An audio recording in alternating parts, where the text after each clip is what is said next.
Thanks, Stacy. Thank you also to Daisy and Tracy and Kelly who are joining us in person today. And if you're watching a recorded version of this webinar, thank you for taking the time to find us and to jump into all the really wonderful work that the New Hampshire Farm to School Network and New Hampshire School and Youth Garden Network are doing. We love working with these networks and we find them always valuable in different ways throughout the entire year. We love what we do and we're just really excited to be part of this series. So whether you're watching now or at some point in the future beyond this moment that's being recorded right now, we're just really thankful that you're part of this. So as Stacy mentioned, I'm Jess Guerrier and I'm working with my partner Olivia Clark here at Cornucopia Project, and we'll talk a little bit about who we are and what we do in just a little bit, but just wanted to kick things off with that introduction. So today's tasting, so to speak, of farm to school education and cooking healthy winter meals with young chefs. We'll cover three areas today. We're going to talk about some seasonal foods and recipes that use two things, sprouts and storage crops, all the nutrition that we have available in our farms and gardens at this time of year here in New England. We'll talk about some techniques that are great for cooking with all ages, from preschoolers all the way up through our oldest community members. And we will talk about some recommendations specifically for learning and cooking and enjoying these seasonal foods together in classrooms and in home kitchens. So hopefully that's what you came here for, because this is what we love to do.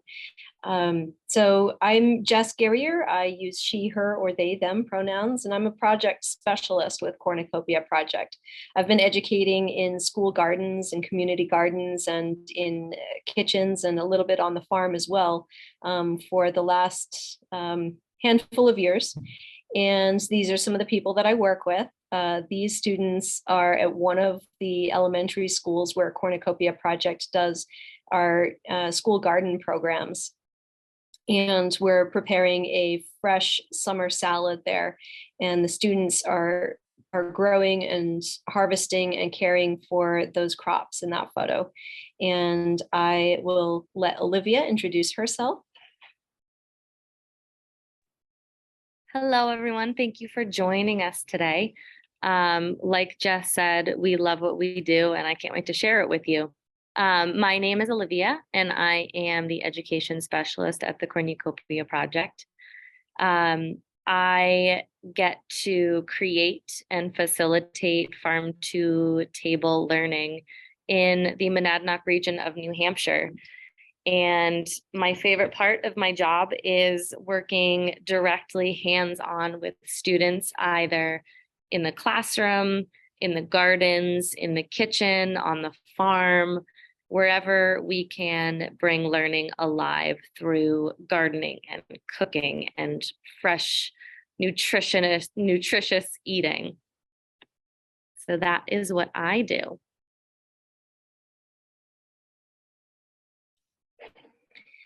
To give you a little bit of context for why we're here today, talking about fresh seasonal eating with kids, and a little bit about what the New Hampshire Farm to School and School and Youth Garden networks are doing.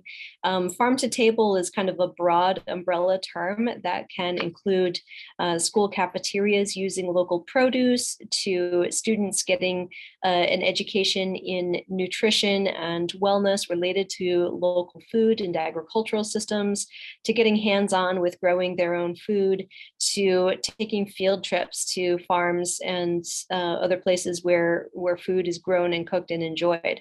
And so any number of activities might fall into farm to table learning. You might be involved with some of them. Towards the end of the presentation, if we have time, I'd love to hear some of your experiences with it. We always like to know, how people are hearing about this work and the ways that they'd like to be involved. So yeah, whether you've been involved with stories, garden tastings, utilizing local produce in your work, showcasing local ingredients and materials, or getting hands-on with recipe exploration like we will today, many, many forms that farm to table learning takes place. And from this point, I'll hand it over to Olivia, who will walk us through some of the educational, practical, and culinary aspects of cooking with young chefs. Thanks, Jess. The view is very zoomed in.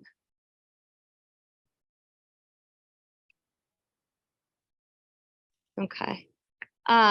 So to start, I'm going to start with our preschool age. I have a background in preschool education. So I'm very familiar with trying to get little ones to eat raw vegetables.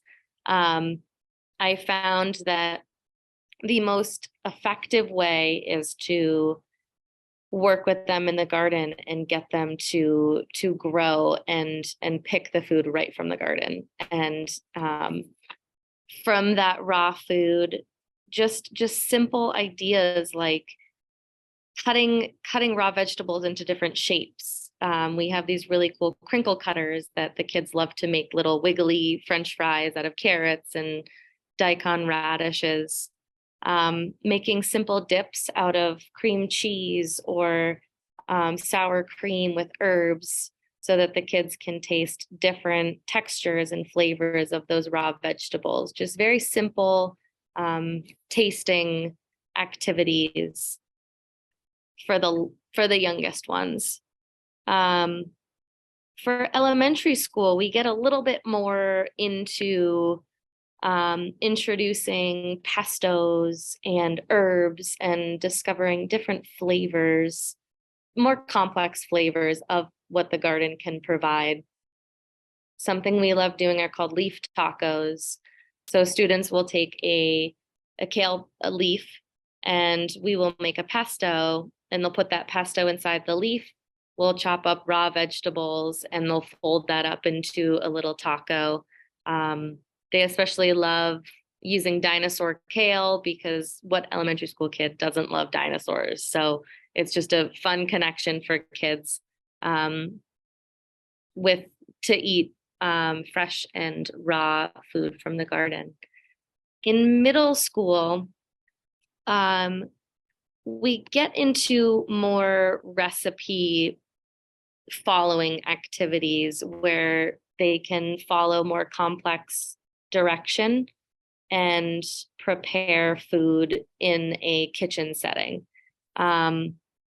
We get into knife skills, safety skills, how to operate in a kitchen, and along with it's hard to see.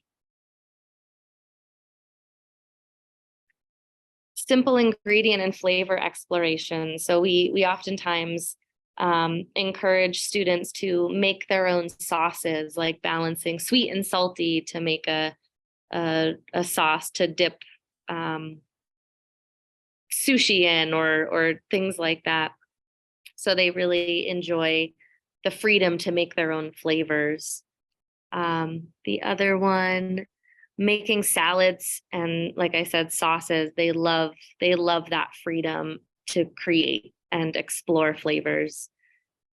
Salads are fun because it's a handful of ingredients that they get to chop up and prepare and make a salad dressing for. A lot of kids are really surprised at how simple making a salad dressing in. You have your vinegars, your oil, your salt and pepper, and a sweet part to it. So it's very, very fun for kids and their favorite part is chopping the food. They could do that all day.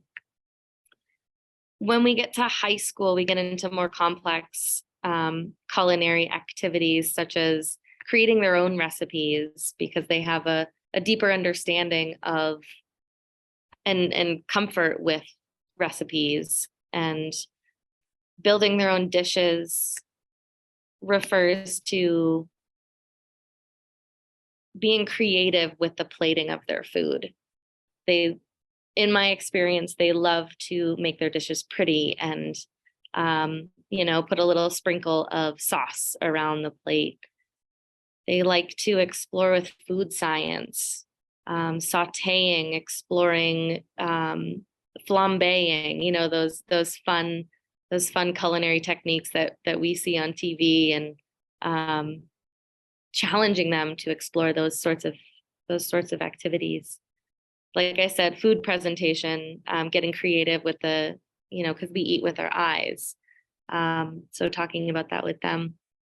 And something I really enjoy is just giving kids the independence of the kitchen, letting them explore dishes on their own, giving them kind of a base recipe, and just letting them explore food on their own.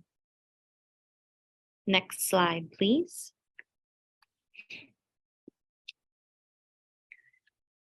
In New England, we have a very short growing season, as many of you know. Some of our favorite storage crops that do last for several months are potatoes, garlic, carrots, cabbage, onions, and radishes. We just finished our carrot crop that we harvested in November. So it's been in storage for quite a few months, and we're just finishing it up. So these crops are available all year round. Seasonality is very important to us. And we really like to, in our culinary programming in the winters, we really like to highlight these crops specifically because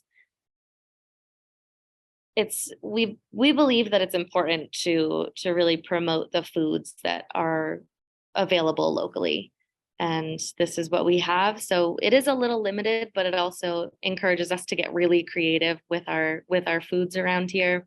My coworker, she attempted to make a zucchini bread, but instead of zucchini, she shredded up daikon radishes. I have yet to hear back from her, so I'll let you guys know how that turns out. But we're getting creative around here this season. Next slide, please. So what was missing in those storage crops were things that are green. In New England, it's very difficult to grow green things outside, as we all know. So this is why we're highlighting sprouts, because you can grow these on your kitchen counter. They come in all sorts of shapes and varieties and colors and sizes. Bean and pea sprouts, you can grow mung beans, kidney beans, black beans, lentils, snow peas. You can grow broccoli sprouts and radish sprouts and kale sprouts. These are all examples of the wonderful sprouts that you can grow, and we'll talk about how you grow them a little bit later on. Next slide, please. I was going to jump in, Olivia, and say that one of the questions that we get sometimes from our elementary school students, this is what Olivia was saying about tying in some of the science exploration, is students will ask us, if I have some toasted sesame seeds at home or some, peanuts or something like that, can I sprout them? And then we explain that the seeds and grains and things that we use for sprouting are raw, that if you cook them, it takes away the plant's ability to generate a sprout out of that. And so you can't use toasted seeds or anything that's been cooked for sprouting, that it has to be raw. So just a little bit of science background and connection to some of our classes. Thanks, Jess. So what is a sprout? A sprout is the process to grow a sprout. It's the process of inducing germination for the purpose of growing a sprout. So germination is the process in which an organism grows from a seed to another, an adult organism. So when we sprout a seed, we are inducing that germination process to then grow a tiny little sprout for the purpose of consuming it at a certain stage. In order to sprout a seed needs certain things, and that is the correct temperature, which is warm, water, oxygen, light availability. The cool thing about sprouts is that they're pretty hardy, and you can also grow them without sunlight. So the sunlight encourages photosynthesis, which in turn turns the plant green. But without sunlight, your plant will almost be a yellowy color, which is kind of a yellowy, like a pale yellow. So it's fun to experiment with these growth factors. So you can see in this picture, we have our seed and the seed coat on the way left. And then as it gets warm and it absorbs water into that seed coat, the roots pop out. As the roots pop out, it feeds on the cotyledon, which are the first leaves, and that cotyledon is the food source of the plant. So we go from the seed to root popping out, and then you can see those first true green leaves that pop out. And those true leaves come from the embryo, which is inside that seed. So the embryo feeds on the cotyledon. And at that first stage where we see those first two leaves pop out, that is when we harvest our sprouts. Next slide, please. Sprouts are wonderfully good for you. They have really wonderful, wonderful health benefits. Some of them include, they're very high in antioxidants, anti-carcinogens, they have enzymes, they're very high in fiber. And in general, they're really fun to grow. Bringing that life into your home is really wonderful, especially deep into the winter when we're eating our storage crops, we're eating those things that are seasonal, and it's fun to have some life on the counter and taking care of something. They're convenient, they are affordable, and they're quite easy to take care of. They're very, very versatile, eating them in salads, in stir fries, in coleslaws, topping soups with them. You can put them in sandwiches in replacement of lettuce or in addition to lettuce, and also in smoothies. I sprouted some wheatgrass, which is also edible for my cat. So you can put that wheatgrass in your smoothie and then also give your cat a snack. So it's a kind of fun activity in the home. Next slide, please.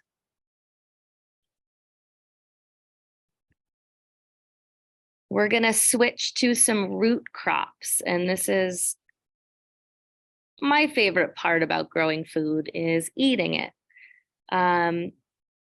Our storage crops that we discussed later, potatoes and carrots and radishes and onions and garlic. Here are some of the recipes that Jess chose to highlight. So we have grilled potato salad with chilies and basil. So it's really harnessing the seasonal vegetable and then kind of brightening it up with some herbs and chilies, which I don't have a ton of experience with, but I do love those peppers. We have a smoky roasted carrot dip with chickpeas, almonds, lemon juice, garlic, and herbs. So again, we're highlighting those storage crops with lemon and herbs and garlic to really brighten up those flavors. And we're also using chickpeas, which you can store them over winter. We're using herbs that are shelf stable. So it's really using those ingredients that can be stored to support the seasonality of the food around us. Beat the winter blues, crunchy vegetable salad. It looks like it's a roasted beet, and I would imagine a beet salad that I've had is common with goat cheese. Throwing cheese in the mix is always a really, really good option. Cheese and nuts. And oh, that looks so good. Next Um, slide, please. yeah, yes to everything that Olivia said. And I also wanted to mention that throwing a little bit of citrus vinaigrette in with your beets, or in this case, pomegranate pips, adds a little dash of vitamin C, which is really great to have in the winter, of course, for your immune system, and it helps with the absorption of some of those minerals that are stored in those root crops, like iron and other things. So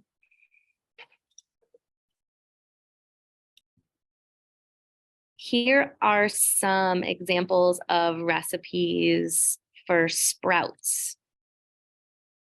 A really fun hors d'oeuvre that we made was a creamy herbed cream cheese and sour cream, and we topped that with a little tablespoon of sprouts, and it was this really beautiful, colorful hors d'oeuvre that was really delicious. Top your salads with sprouts. One of my favorite soups is Japanese pho, and that has bean sprouts sprinkled on top. And it's such a delicious, crunchy addition to any winter soup. Fresh sandwiches, put the sprouts in with your sandwich, like I said, in replacement or in addition to lettuces. And it's so delicious and crunchy and fresh. Stir fry dishes like pad thai, one of my favorite Thai noodle dishes. They utilize a lot of pea shoots in there to give it a crunch and a freshness. A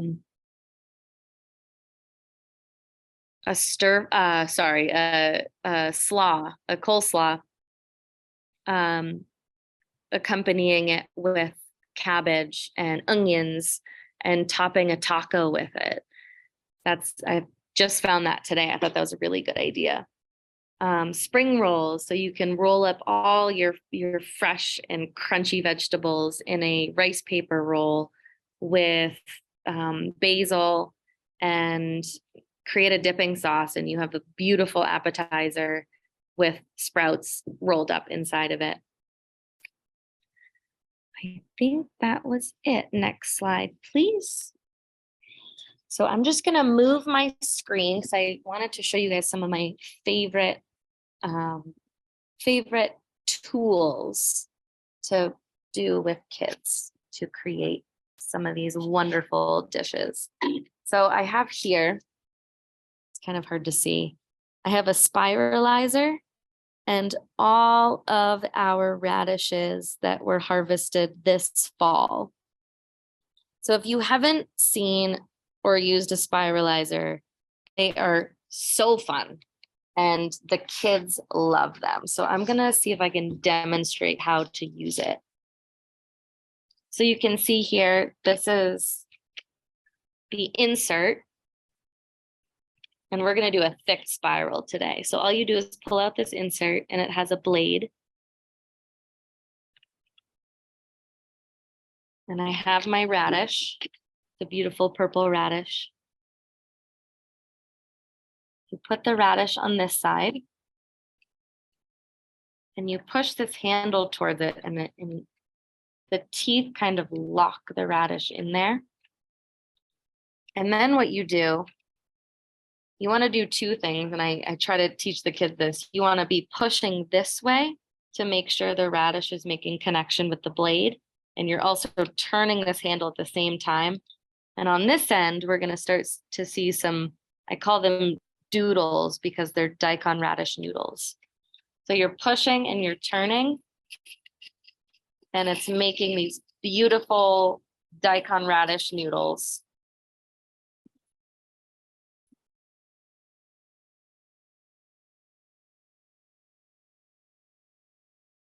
So that is one example of a really lovely tool for daikon radishes and carrots and any hard vegetable that you're trying to get creative with. So with these noodles, we make a salad. We made an Asian vinaigrette to go with it with garlic and soy sauce, and we put in some cilantro and fresh herbs. So that's a really fun way to use daikon.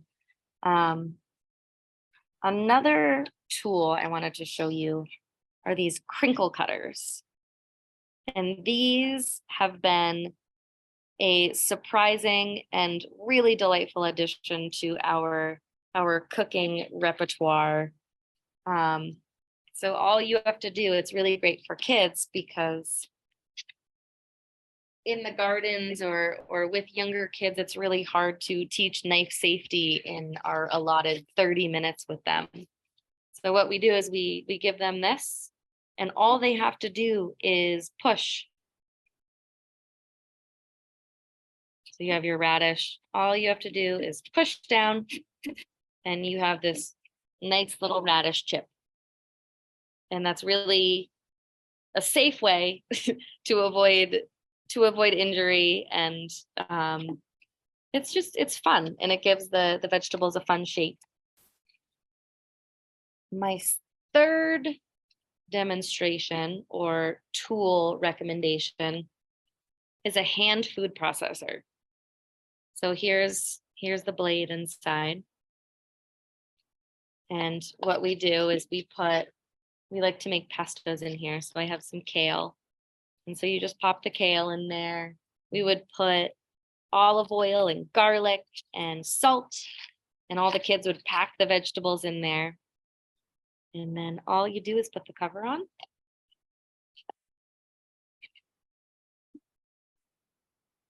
And it has a handle. So it's like, we like to say it's like pulling the pull cord on a, oh my gosh, a snowblower. There we go. So here's our little handheld snowblower, and you pull it, and you can see the blade turning to create this fresh pesto with seeds and salt and oil. So then you get fresh pesto in the garden. It's wonderful. And the last item I want to show you is a garlic smasher. So this is really cool. It doesn't have any blades. All you do is put the garlic in the top, and you turn this top, and out on the bottom comes the mashed garlic. And then you take the top off, and there you have your mashed garlic. So you're really avoiding having to use sharp objects in the garden, especially with little kids. They love doing things like this, just, turning things and pulling things and chopping things. So these are some of our favorite items to use in the garden to keep everybody safe and happy and full, keep their bellies full. All right, next slide, please. And please, if anyone has any questions or comments, or please let us know. These are some of my favorite recommendations. These are all really fun. So Tracy's asking, where do you purchase these tools? We got our crinkle cutters on Amazon, and I wonder if Jess, while I'm talking, maybe you could find some of the links to these things, and we can post it in the chat for you. Sure. I was going to say too that some of the specialty kitchen stores do have them too, and they're not terribly expensive. If you look for a kitchen store in the Monadnock region, you'll find one in Keene. I know there are a couple in some of New Hampshire's bigger cities and suburbs. And if you look sometimes in camping supply stores too, they'll have similar tools cutting tools, as well as educational catalogs. We'll have some resources towards the end of the presentation too that Olivia and I have used, including some youth culinary education organizations. But yeah, we can certainly put in some links to specific products towards the end. Thank you, Jess. Thank you for bringing up the small businesses. We do love supporting them. So definitely search small businesses first, and then last resort. Yeah. So these are some really fun sprouting activities for the classroom. So these activities have many different ways that you can connect them to curriculum and science exploration. And so we have germination in a bag. This one is a very common activity for young kids to explore how a seed germinates and all the parts of a seed. So all you do is put a wet paper towel in a Ziploc bag, put some seeds in there. I recommend using larger seeds like mung beans, climbing beans. Beans are definitely a great seed to explore. And then you put them in a sunny, warm place, and you watch those roots kind of cling and grow to the paper towel. And you can also plant them afterwards, which is really fun. Or you can eat them. You really have a choice there. Another activity is the sprout house that I just thought was so charming. So you get all these sponges, and you can also get natural organic sponges if that is of your choosing, and keep them wet and put seeds on the sponge, and you have a cute little, I mean, it kind of reminds me of a colorful fairy house. So you have a seed fairy house to explore. And then once they get to size, once you see those two first leaves start sprouting, you can harvest them and eat them, because they are being grown without soil.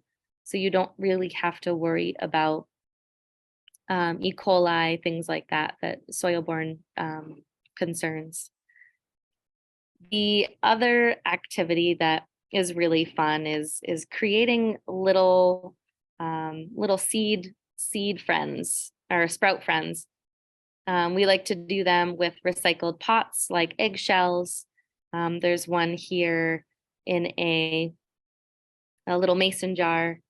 There's this other little guy with the grass hair. I believe that is a pantyhose, and you put soil inside of it, and it's like a little haircut. So you can go and cut the hair, and you can also eat it. And I believe that's wheatgrass, the one I was talking about. You can share with your cat if you have one.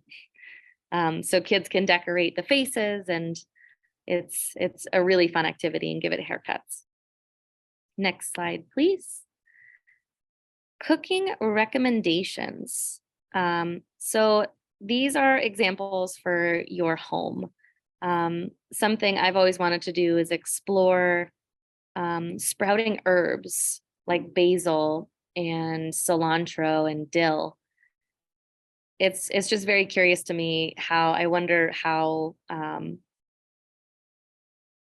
condensed those amazing flavors could be, and sprinkling those on a dish. I just think it would be so fun. You could grow a rainbow of sprouts. So alfalfa, or what is that called? Fenugreek. Fenugreek is this bright yellow seed. So you could grow fenugreek. You could grow kale, which has like a bluish tinge to it. So you could grow a variety, a rainbow of sprouts in your house, and bring some color and life to your counter. I mentioned earlier about growing sprouts with and without light. So you can experiment with encouraging your sprouts to photosynthesize, or growing sprouts to that palish yellow color, if you're interested in experimenting. We explored these little pets that you could grow and, give them haircuts and faces and kind of characterize your sprouting adventure. Um, decorating, personalizing your sprouting jar, so creating some fun art involved with the sprouting would be very lovely. And then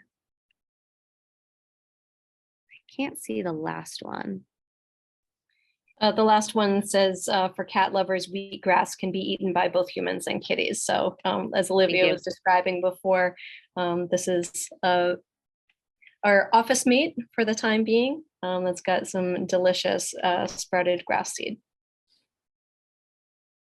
Thank you, Jess. So this is a time for anyone to ask any questions, to share your experiences, to kind of just chat about what you guys like to do with cooking and youth. And if you have any experience with storage crops or sprouting that you want to share with the group, now is your chance.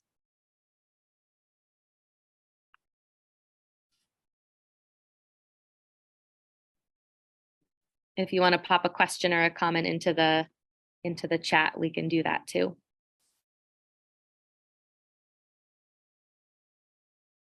As you're thinking of your questions, I'll just mention that this is a photo from this year's celebration in the school garden program, where we had all the different plant parts and the different flavors that students grew in their gardens, and invited families and community members to get together for the harvest and pick things and put them into a giant bowl. And we used some of those tools that Olivia showed to make some pestos and dressings and crinkle cutters or crinkle cut vegetables, and combined school garden produce with some of our educational farm produce, and had a wonderful time. And Olivia even had the students collect flowers from the gardens and created some beautiful bouquets. And under the colorful towel that you see on the table is a harvest soup that went along with the salad, that we had the students, again, identify all the different parts of the plant, from the root, the stem, the leaf, the flower, the fruit, and the seed of the plant, and incorporated all of that into a harvest soup. So that was at one of our schools there. But yeah, we'd love to hear some of your ideas, any kinds of storage crop or shoot or sprout ideas that are coming to mind, or any questions that you have for us. I have a question. So when you're doing this cooking with kids, are you doing it in a classroom? Are you doing it outside? Are you doing it at the gardens over at Cornucopia Project? All of the above? We do it, all of the above is the short answer. We have several different programs. So in the school season, in the spring and the fall, when kids are in school, we are in the gardens with them. And that's our school garden program. So we're with elementary schools mainly. And it's a 14-week program where we teach kids how to grow their own food in their school garden. But along with that is a pretty big culinary piece where we teach them what to do with that food that they're harvesting.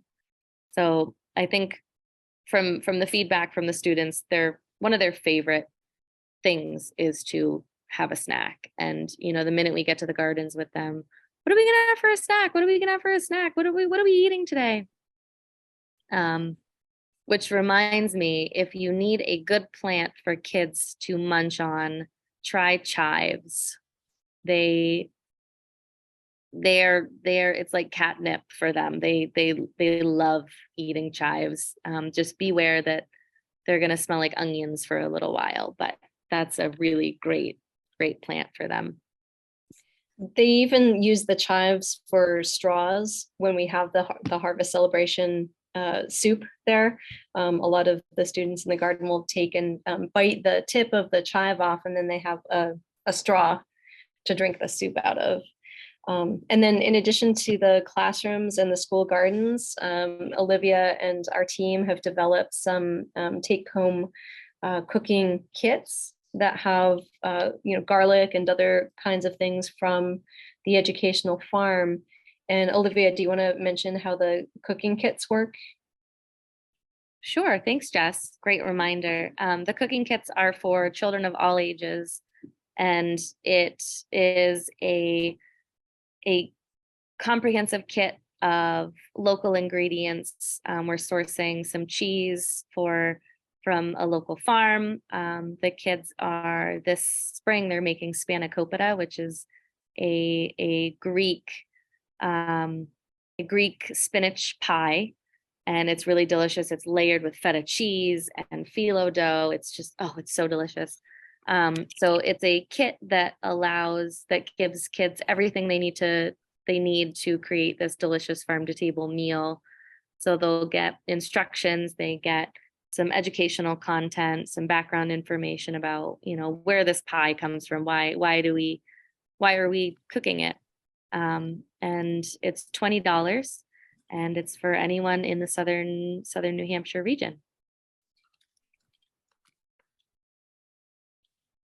Kelly was just sharing that she's starting a cooking club at the middle school that she works with.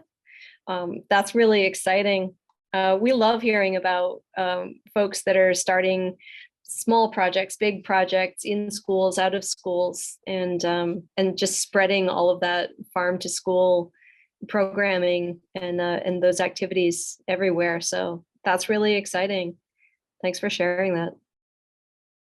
That's amazing, Kelly, because we just started a cooking club too at our middle schools. We had our first meeting last month, and we made sushi with pickled daikon radish. And the kids really loved learning how to roll a sushi roll with the bamboo. So that's so exciting to hear. We'd love to hear more about your story.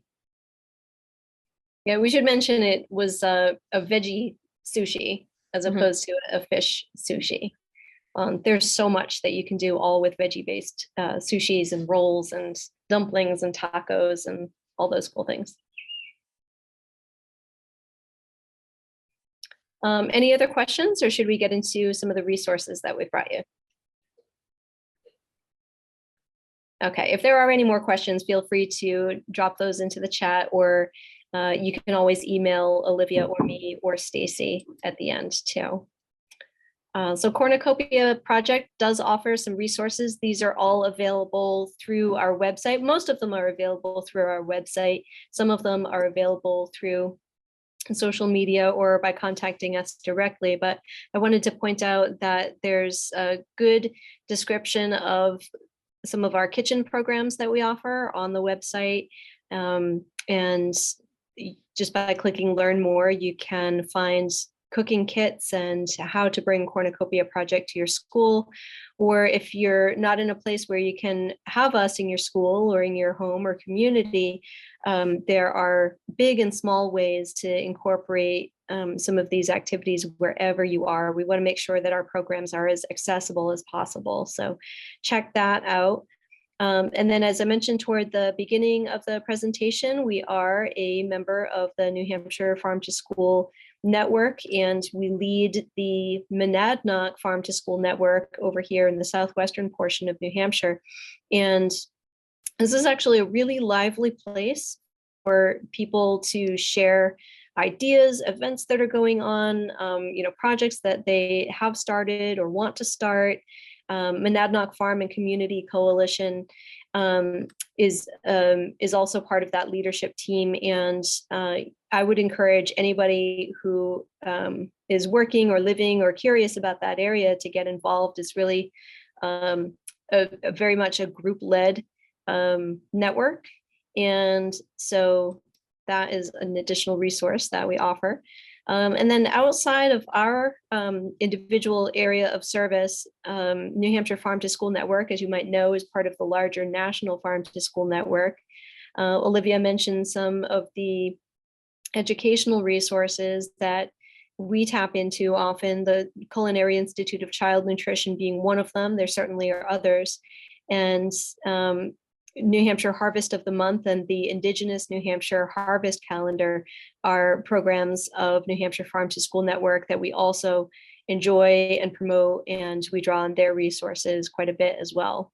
As a matter of fact, we have, you can't see them from where I'm sitting. I can see the whole series of beautiful New Hampshire Harvest of the Month posters, and there are stories and recipes that go along with that. And then just putting in a plug for the rest of the webinar series. And Stacy, you might want to talk a little bit more about some of these upcoming events. But mostly just wanted to thank everyone for being here, whether you're joining in real time or later on enjoying this recording. Olivia and I are here for you, to support you wherever you are in your farm to school journey, and really grateful to be part of this network and doing this work on the ground. So thank you to my colleague Olivia for doing this presentation with me, and thanks to all of you. Thanks, Jess. Thanks, Olivia. So yes, we have Funding School Gardens workshop coming up in March. So we're going to be hearing from a couple of garden programs in the state, school-based garden programs, and the multiple ways that their garden programs are being supported, whether they're writing, grants, or they're, getting community connections and support. So there'll be all kinds of like good ideas that you might take back if you're in need of finding some more support for any garden program at your school. And then Gardening with Games and the Arts coming up in April. So again, this has been recorded. It'll be available on the New Hampshire Farm to School website, along with recordings from our previous webinars. And if there's any final questions, we'll take them. Otherwise, we will bid you a good evening. There is a question from Tracy about whether we could share any easy recipes that we use through middle school age. So Tracy, if you've shared your email address when you registered, we can get that information from Stacy and send something out. The other thing that I might encourage you to do is, if you're not already subscribed to the newsletters for the network and or for Cornucopia Project, then subscribing to the newsletter. We don't send out recipes per se with every newsletter, but that's another great resource for you. And if you want to reach out to either Olivia or me, it would be olivia@cornucopiaproject.org or jess@cornucopiaproject.org. So hopefully that helps. Yeah, thank you for the question. That's great. Well, thanks everyone. Yep, thanks everybody. Have a wonderful evening. Thank you so much.